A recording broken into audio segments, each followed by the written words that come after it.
So I wanted to start talking about the lessons I learned in the other realm. So what is the biggest lesson I learned that saved my life? The biggest lesson I learned was to love myself. It's as simple as that. To love myself. Love myself like my life depends on it, because it does. It's so simple and yet so hard for so many of us to do. And why is it so important? Because the lack of love, or the absence of love, that space when you don't fill it with love, that absence of love is fear. We think fear is a thing in and of itself, but it isn't. Fear only exists where there is no love. We create fear by removing love. We're born knowing that we are loved. We come from love. We return back to love. But something along the way here makes us forget who we are. Who we are is love. When we are without these physical bodies, we are love. We are pure love, because our pure essence is pure love. It's pure God. Why is it so important to remember to love ourselves, or remember that we are love?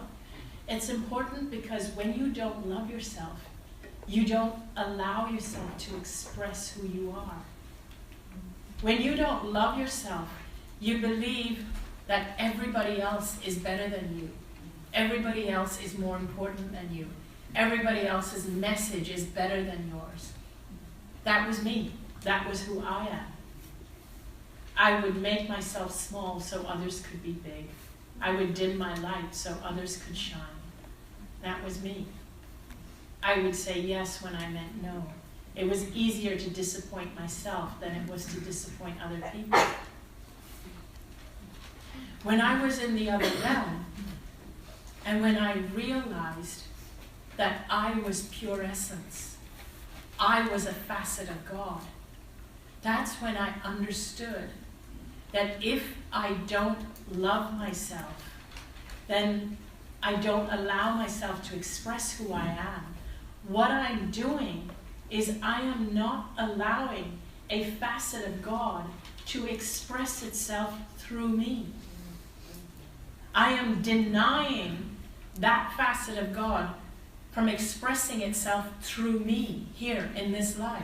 I have come here to allow that facet of God to express itself, and yet I am denying it. And what right do we have to deny that facet of God or consciousness to express itself through us? We don't have the right to do that. You don't have the right not to love yourself because you are an expression of God. You don't have the right to do that. And we get taught from a young age, love your neighbor as yourself. What happens when you don't love yourself? It doesn't work, does it? Maybe that's why our world is in such a mess. So, when I had come out of the coma and I started healing, about 5 or 6 days after I'd come out of the coma, I was moved from the intensive care unit to a regular room. And I remember a nurse coming up to me and saying, it's time for me to start learning to walk again, because my legs were now starting to build up strength, but she said, you have to start walking and using your legs. So she helped me out of my bed, and she was holding me with one arm, and I was holding the IV stand with the other arm, with my other hand, and we were walking across the room. And she said, okay, is there anywhere you want to go in the hospital, anywhere we can walk to? And I was walking slowly. And I said to her, you know what? I haven't looked at myself in the mirror for ages, like really weeks. So I said, would you take me to the bathroom so I can look in the mirror? She said, sure. she took me to the bathroom, and I looked in the mirror, and I got a shock, because I really hadn't seen myself in a long time.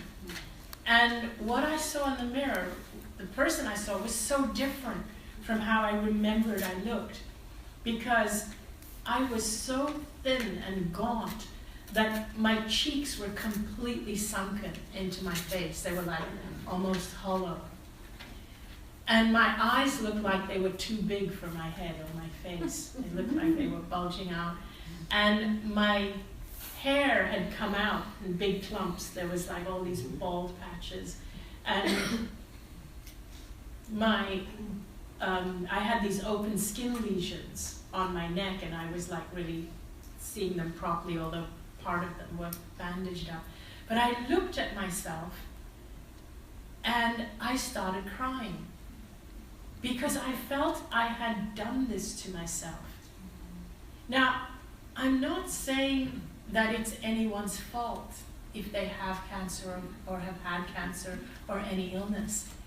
It's not their fault. It's not your fault if you're dealing with an illness.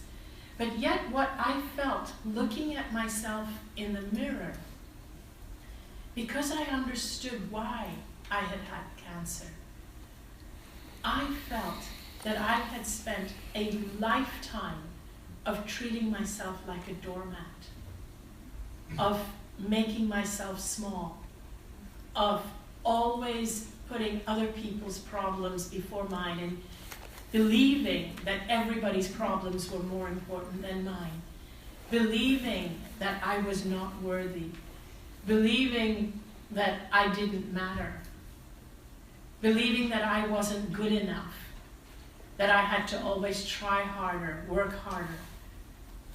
All these things over a lifetime, making every decision from a place of fear, fear of failure, fear of the consequences, rather than knowing that I was deserving or worthy. A lifetime of treating myself that way, beating myself up, dimming my light. I felt a lifetime of doing that had led me to finally getting cancer. And in that moment, when I saw myself, and I saw what I had done to myself, I started crying. And I even put my hand up to the mirror. I put my hand up to my face, and I said to myself that I am never going to do this to you again. I am never going to treat you like a doormat, even if other people do. I'm never going to let you down. I'm never going to forsake you. Even if you fail, even if you fall flat on your face, even if you disappoint other people, I am going to be my own best friend. And I made that commitment on that day.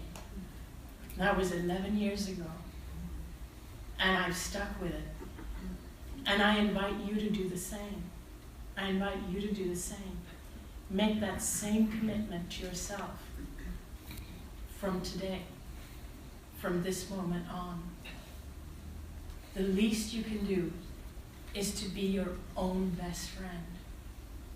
Your own best friend.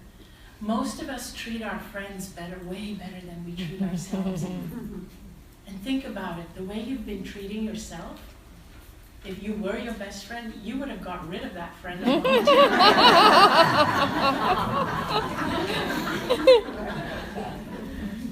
You would have been saying, oh my God, that's a toxic friendship. I need to stay away from that person.